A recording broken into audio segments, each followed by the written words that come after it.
because I was still employed by the Blazers for a while. Yeah, But it was a little bit. I mean, being an athlete, you kind of know the business side of it, or at least you should know the business side of it. And it was cool in a way to see, something I hadn't seen before. I was with one team for 3 years, and to be a free agent and to see what the process is kind of like, especially in the summer where it was so tough financially with guys getting deals and the salary cap not being as high as people thought and all that sort of thing. So it was cool to see, but more cool to finally get a job and be back working for a living. What's the adjustment coming from Portland? Do you have to sell a house or apartment, or what's going on with that? Yeah, I mean, I think one of the big things for me is real estate in general with my dad and stuff that we do. And so all that stuff will now start to take place where I'll sell a house, I'll sell another house, the different properties I had out there, and, move on to Milwaukee and see if we do something similar, or see, it's closer to South Bend where I have some places and things like that. So it'll be cool. But technically, despite being employed, we are currently at your parents' house in Hampton, New Hampshire. Is that right? We are. You're living at home. Born and raised, living with my parents, 100%. 100%, when they let me in, at least. When they let me in the house. I know that it was no secret that Milwaukee might be looking for a deep perimeter shooter, but what's that like, hearing that you've been traded, and how did you find out? Yeah, well, so technically it was free agency. I didn't even get traded. The Blazers went a different direction from a standpoint of who they wanted as a shooting guard, so I got released. Yes. That was the running joke about me being unemployed, because when you get released, it's like basically you get fired in a way. It's a little bit of a nicer terminology, but that's what it comes down to. So it was cool to look at different teams that had different needs, and that had needs that kind of fit my skill set, the things that I do, and then it just came down to what's the best fit, what team do I think I can continue to build my career and get better and show that when this next contract's up, maybe I'll get a longer term one, a more stable one, and things of that nature. So I'm excited for it. Does all of that go through your agent? Yeah, well, at least the communication with the team, and then as it gets more serious, I'll talk to the GM or the coach, and I'll hear from them, and they'll want to, at very least, if not meet me in person, pick my brain and talk to me on the phone, get to know me, know I'm a sane human being, and those types of things. Talk about basketball? All different types of stuff. Basketball, family. A lot of teams ask about baseball. It still comes up quite a bit. Isn't that interesting? So it's just, I think, a matter of coaches trying to get to know you, see if they can develop a relationship with you. I saw on Twitter that you leapt 61 inches to a platform. Was that with one step lead up? Yeah, it might have been 2 steps lead up, because I wasn't confident I could do it. The guy who I trained with, Eric Kelley, why would you not be confident about 61 inches? Standing next to it came up to like here, and I was, Seriously, 2 more inches, you can jump onto my head. Well, if you look at the video of it, my buddy who I work out with every day, Connor Sheary, played for the Pittsburgh Penguins, won 2 NHL Stanley Cups, now plays for Buffalo. It's pretty close to his height too. And it's funny because some people don't realize who that is in the video, because it's such a quick little snapshot of him, but it makes it pretty funny. And I mean, Eric makes me do some things that seem kind of crazy, but at the end of the day, they're cool when you're able to kind of show yourself, wow, I can do that, or I have the ability to do some things I didn't think I could. Yeah, well, how do you improve physically and athletically? I mean, the work never stops, but No, the work never stops. I mean, it's also something I enjoy doing, what I mean? So it's hard work. I mean, the workouts I did this morning or do every day with him, there are days, yesterday where we worked out, and after it, I was laying there for a solid 10 minutes, really? making sure I could move. But it helps get you better, and it's things that I enjoy. Things that, at the end of the day, I want to be the best athlete that I can be, and he knows how to help me get there. And my goal is to continue to improve, but also to continue to, help young athletes try to get there as well. What's the biggest difference between you now and when you first came into the league, in terms of a skill set that's like radically different? I think just becoming better from a standpoint of I was I was fortunate to be pretty athletic. You think? Yeah, fortunate my mom was throwing baseballs at me since I was a kid, but fortunate to have some of it. So I think coming from Notre Dame, where you're at an area of your life where I was skinny when I went to Notre Dame to a degree, so I wanted to get stronger and strength and all that was important. But when you get to the NBA, it's not just about strength. You got to have agility. You got to be quick. You got to be fast. You got to be lean. You got to have low body fat. Things like that take a little bit to develop. So my first year or two, I tried to focus on it, and then this summer I really tried to focus on it to an even bigger extent, so that next year I'll be able to take another leap. I want to switch gears a little bit. Your dad is one of 8 siblings. Your mom is one of 10. Yep. You're an only child. Yep. I've met a number of your cousins and aunts and there's pictures of them all over the place. There are a lot of photos, a lot of family photos, and I know I haven't met even half of them. So here's a little test. Would you rather be on the line having to sink both ends of a 1-and-1 with 1 second left in an overtime game, down by 1 on the road, or have to name your first cousins in age order? In age order? Yes.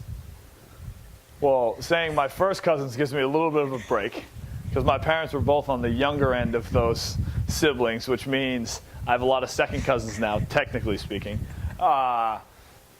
I would probably rather do the basketball one, only because I think it would be a cooler outcome if I made the 2 shots. I think if I got the names right of my family in age ascending order, they'd be like, yeah, you should. Whereas at least if the basketball one, it would be like, dude, that was clutch. You did it. Like, I'd probably, get some success from it. I don't know. Yeah. But Sports Center top 10, maybe. Maybe, I don't know. Maybe the team wins, like all sorts of different stuff. But that's very much like the Connaughton family. I think the expectations are higher. I was going to say, yeah. It'd be like, if I didn't do it, I was going to say, the risk reward there is slightly different. When you were at St. John's, recruiters for a long time really didn't think you would be a surefire Division I basketball player. Then you get a scholarship to Notre Dame. When you're at Notre Dame, it wasn't clear to player profile analysts that you'd be a guy who'd stick in the NBA, let alone be a guy averaging 18 minutes a game. You've made a habit out of surprising people. Mm-hmm. Is that fair to say? Yeah, I never like to say the reason I do things is to prove people wrong, because the reason I do them is for me, the things that I want to have success in, the things that I want to accomplish throughout my life. But I think that definitely plays a little bit of a role. Ever since I was a kid, even you can go back even farther. I grew up in Arlington, Massachusetts. I didn't have any ties to pro sports. I always wanted to be a professional athlete. Well, how are you going to get there? And so you kind of take it day by day. And the first thing I wanted to do was dunk. Like when I was in 6th, 7th grade, I wanted to dunk. And so how was I going to do that? My dad got me a weight vest. I jumped with the weight vest on all the time. I was fortunate to probably have some God-given athleticism as well. And by 8th grade, I was able to dunk. I read in a book, Vince Carter was able to dunk by like 6th grade, and I just wanted to dunk before high school, so I was able to do it. I made it, yeah. And then, I was always a pretty good athlete in Arlington, but going to St. John's Prep was a completely different animal.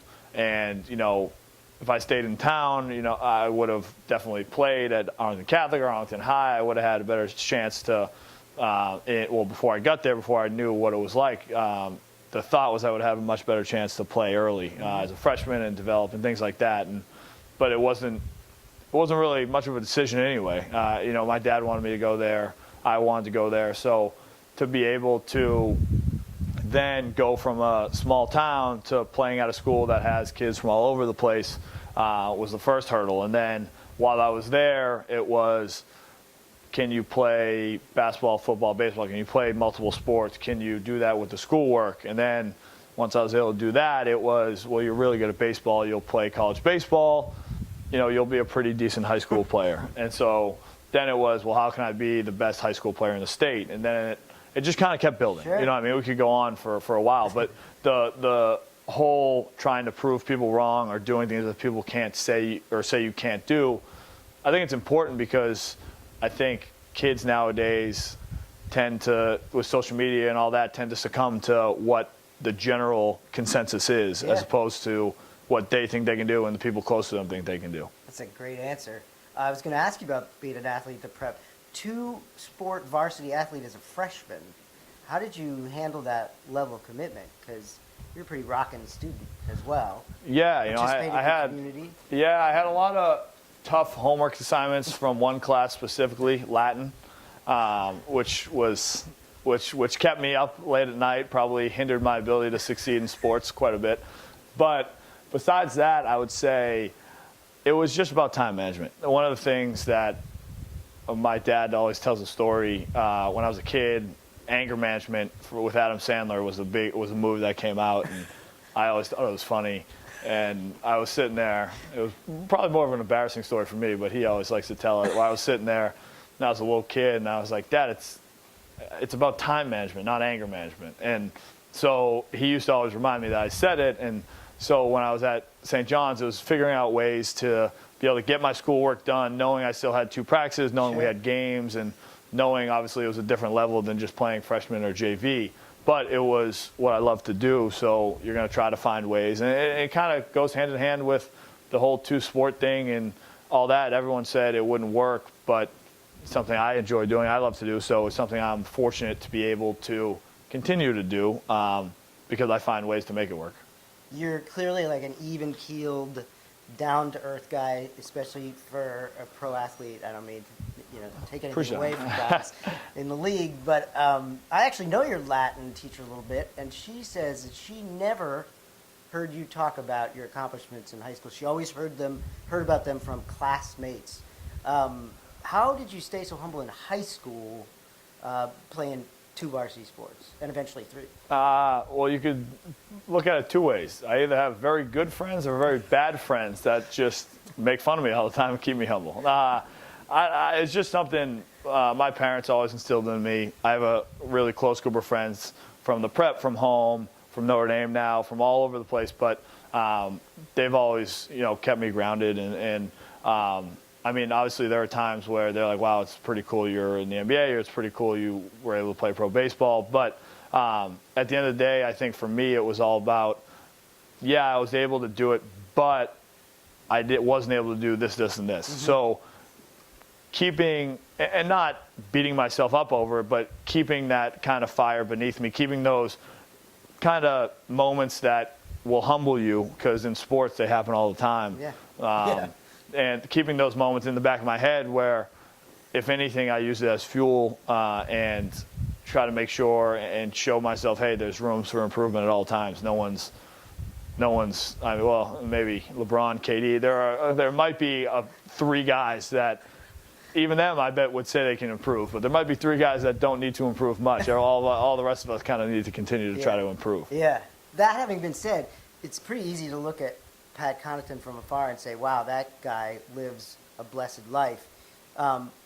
Surely there are obstacles you had to navigate and hurdles you had to clear, like everyone, to get to this point. Can you talk a little bit about anything, personally or academically that you had to battle particularly hard on, and how you grew from that? Yeah, I mean, I think for me, well, athletically, there's one that's always stuck out. My head coach in baseball at Notre Dame would be able to speak to it pretty well. I think he did one time. Yeah, I think he did actually speak to it on some interview. I was a freshman, and I was got there halfway through the season, after the basketball season, and I was pitching well, and I was able to help make an impact right away, which was cool, and I was friends with all the guys on the team, and I was playing well enough where they wanted to start me in the first game of the Big East tournament. And as a freshman, that's a pretty big deal. It's a big deal anyway, but as a freshman, it was a pretty big deal. So I was excited. I was jacked up for it. We played St. John's from New York. I can't say I got one out before I ended up getting pulled. Like 7 straight runs, no outs. I didn't even know how it went down in the book, because usually they put either 1 inning or 0.1 inning if you got 1 out. I basically didn't pitch an inning at all. And it was bad, and I felt bad. I mean, obviously being a freshman, and there were seniors that could have pitched, there were juniors that could have pitched, there were other guys that could have pitched. Anybody would have done better than I did on that day. so that was a humbling experience. It was something at the time, obviously, I didn't think about what can I learn from it. It was just kind of shocking. Yes.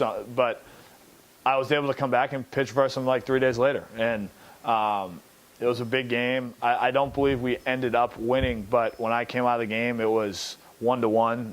It was the 8th inning, and I had gone 7 full innings with only giving up 1 run to the same team that had kind of just made me look like a fool a few days before. So that was one of the moments where you had to fight through some adversity, and it wasn't just I had to fight through adversity to come back and pitch again. I was pitching versus the same team that had just probably handed me the worst baseball performance of my career. Sure. How fortunate to have that opportunity 72 hours later. Let me ask you something about St. John's. Tell me something that is part of you that would not be there had you not spent 4 years at St. John's Prep. I would say my ability to time manage, honestly. I think that's what's kind of helped me. The prep did a great job of making sure that they gave you enough work that they knew you could handle, but at the time you weren't really sure if you could handle it. And you had to find ways to do it. You had to grow up really fast, as opposed to, at least from what I've heard, other high schools.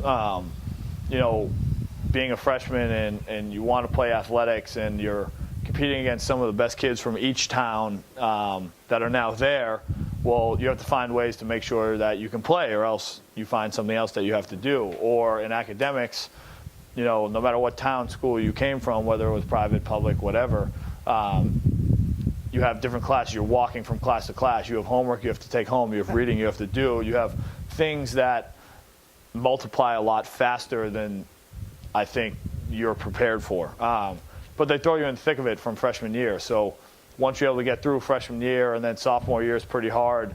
But once you're able to get through those two, you get into the hang of it, and you're able to see, wow, I grew up a lot in those years. Now I can figure it out. And then when I got to college, it was almost easier in a way. And I was doing a lot in college, but it was still almost easier than some of the things I had to do at St. John's. Yeah, unbelievable. Let's talk about Notre Dame for a minute. I want to show you a photo.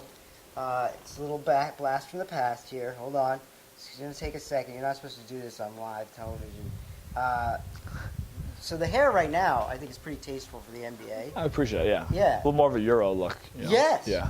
What is going on here? And I'll show the crowd in a second. Can we talk about that hairdo? Yeah, that was a senior year picture, I think, because we have Under Armour uniforms on. Mm-hmm. It was taken in the fall. Mm-hmm. I did get a haircut after that before the season started. At that moment, I was in a little bit of baseball mode. I had played pro baseball that summer. Oh, okay, so that actually... Me and a teammate, Steve Vastoria, decided to grow out our hair at the end of the previous year. So then I went into baseball mode, had the hair. We kept it. We went on a foreign tour to Italy. We both had the hair. Yeah, Jeff Weaver hair. Yeah, we may or may not have had a few little headbands that we stuck in. May or may not be proud of it. But it was not gonna lie, it was actually pretty fun. You jump in the water and you can feel your hair. It was pretty cool. But I couldn't do it. I couldn't do it when it came down to basketball. I couldn't continue to play. I got in my face and everything. But maybe someday, if I go back to baseball, I'll throw the flow back, come out of the hat. I love it. I was gonna ask you about that in a minute, but you ever grow a flow? Early on. Yeah. It wasn't good. Why don't we have a picture of him? We got a picture of me. We don't got a picture of him with flow. You just retweeted Baltimore Ravens Pro Bowl defensive end Justin Tuck. Yeah, fellow ND guy. Yes, who said that ND helped me become a man physically, emotionally, academically, and spiritually. Can you talk a little bit about what that spiritual piece is for you and how it manifests itself? Yeah, I think, one thing, when a lot of people would ask why I chose Notre Dame, and there were a lot of reasons, obviously Coach Bray, Coach Aoki, Jack Swarwick, the AD, the school in general. But one of the ways I always compare it to is it was like the St. John's Prep of college. Like, I guess St. John's Prep's the Notre Dame of high school, but you get my gist. Yeah, and it was very similar from a standpoint of academics, athletics, and the community in general. They really embraced each other and things like that. And that was one of the really cool things about Notre Dame was the pride that each student and alumni has for the school. So it was really cool to wear the uniform in 2 different sports, but especially in basketball with how publicly broadcasted it is, and to have alumni, people that you would have never met, come up and talk about different games, and they still do it to this day. So that's pretty cool, and it's something that resonated with me when Justin had said that. From a spiritual standpoint, I think it just really instills in you the ability or the desire to give back. I think people do it in different ways.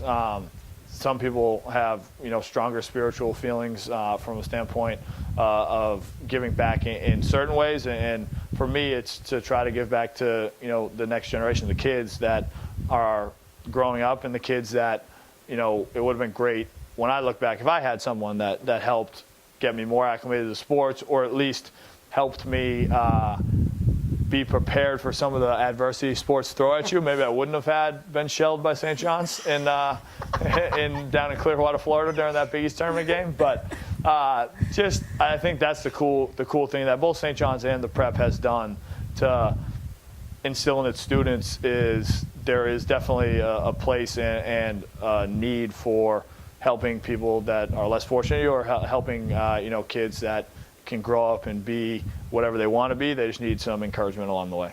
In point of fact, you were just back in Notre Dame giving out backpacks and school supplies to local kids. You had a basketball camp at St. John's in June with your With Us Foundation.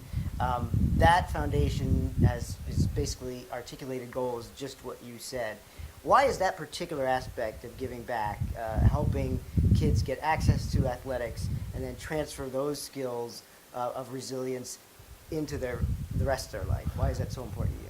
Because I think I've just seen it. Like, I like business a lot. I went to business school at Notre Dame, and business has always kind of struck me. That's why I do the real estate. That's why I try to get involved in other business things. I try to meet whoever I can through Notre Dame, but also through the NBA and things like that. But the constant thing that always comes back is, big companies or established companies, like high business people, love hiring athletes because of those traits. And at any level, you don't have to have been a Division I college athlete, but like any athletic level, from kids to as they grew up, no matter how high they went, they have those different traits of resiliency. They have those different traits of, being competitive and things like that. And that's what the real world breeds. You got to get the job done. Adversity is going to strike. How are you going to deal with it? And how are you going to think on your feet? How are you going to give a presentation? Like, you play in front of people. How are you going to stand up in front of people and talk?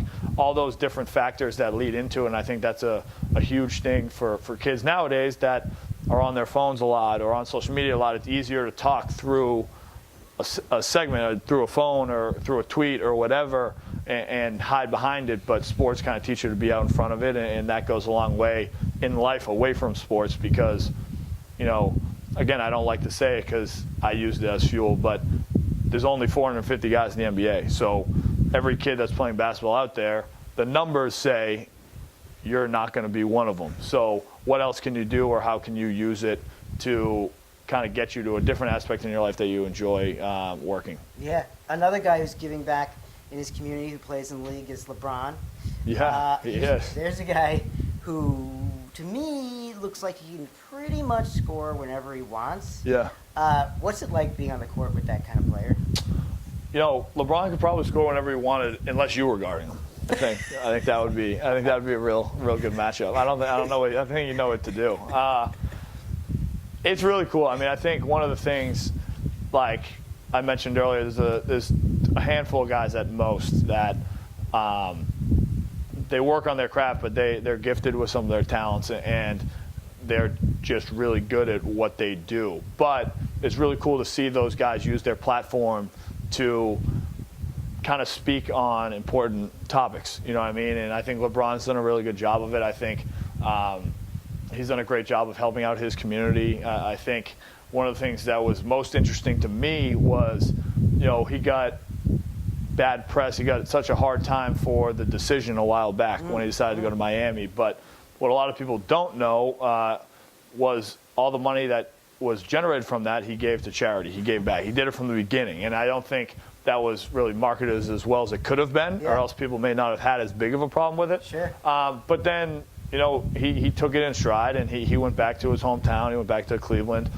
He did things that he said he was going to do, and then he did even more than that to help those kids for that generation. That school that he's opening is pretty amazing, with all the things that people should read about and see how it's working, how it's generated, how kids don't have to pay for it, how kids are getting all these sort of things to help them succeed and help them get that education, because that's what's most important. Yeah, I mean, it's amazing what's going on there. I know you don't like to talk about your accomplishments too much, but just a little reminiscing. In 2011, you were part of a team that won still the only state boys basketball championship in St. John's Prep history. When you think back about that season, it's like 7 years ago, man. What do you think? This is 7 years ago. It was cool. It was something that, going to St. John's, my first goal was to be able to play. I had being the only kid from Arlington going, not knowing anybody, knowing it was a school of, at that time, 1,300 boys, grades 9 through 12. Can I compete? And I think a little bit of question in your mind is good. It makes you work a little harder. But as I got there and as I was able to play and as I was able to do some things on the court, on the field, whatever you want to call it, the next goal was, well, how can we make St. John's basketball one of, if not the best in the state? Because at the time, baseball was known, so it was really cool to play baseball there. Football was known, so it was really cool to play football there. But basketball, we were always decent, but we weren't great. And so that was the next goal. And I think being able to, and the thing I always talked about with one of the assistant coaches, Coach Lovett, and Coach Conley, who I think was one of the big reasons we won it, was how do we end the season on a win? There's only one team every year that can end the season on a win. You know what I mean? Like every year, freshman, sophomore, junior year, it was how far can you go, but your season's over when you lose. Well, our season ended, we didn't lose. We won. So that was pretty cool, and that was something that I wanted to make sure happened, and the whole team did a great job. It wasn't, we couldn't have won it without every single guy on that team, without the coaches, without the support from the students. I think that was one of the coolest things was junior and senior year, but especially senior year, a lot of my classmates who played on the football team, who played on the baseball team, got the rest of the school really excited to go to the games. And I'm not sure Mr. Richards was thrilled with the amount of kids that had to be there, that he had to contain. Because it became a little bit erratic at times. But that made the atmosphere great. That made it really cool. It made it awesome for not just us, but other teams coming in to play in that atmosphere. It gave us an advantage, and it probably was exciting for them, because I remember playing at Central Catholic my junior year, and that was one of the cooler arenas as well. Kind of a brotherhood. Yeah, definitely, absolutely. This is really cool. Yeah, it is. Yeah. Question from the audience. Oh, great. Pat, what's your record against Coach Connaughton one-on-one? Who asked that question? How do they know we played one-on-one? 20J How 12. I don't know. Well, let's see. Breaking news. 0-5. Yeah, when I was in high school, he used to play one-on-one with me after practice to help get me ready, because he played at Ohio State? He played at Providence and Ohio State, transferred to Ohio State. But when he got the job going into my sophomore year, he knew my goal was to play Division I basketball, and he had done it. And obviously he was still young. He's still at an age where he probably could have still been playing basketball if injuries didn't come the way. So he helped me a lot. He helped me, A, with the stuff that he put us through in practice and the hard work and the way that we're able to then compete on the floor. But B, he'd play one-on-one with me after practice sometimes, and it'd be in front of the team, and he'd whoop my – I can't say it on live television. And so – but it taught me a lot. And I think one of the great things that he did, and one of the reasons that we were so successful as a team, was it came from the top down. He was as hard on me as anybody else. So guys knew, that was kind of the way it worked. Yeah. It wasn't like because I was fortunate to be half decent at the sport that I was going to get a pass for not touching the line or for not doing the drills the hardest I could, things like that. If anything, it was going to be more of a problem if I didn't do it. So it kind of kept things in line, and it was a great way to lead from the top down. That's an outstanding answer. I have two more for you, and then like a little speed round. Speed round. Yeah. Like questions? Yeah, it's good. It's good. But here's one. Your last.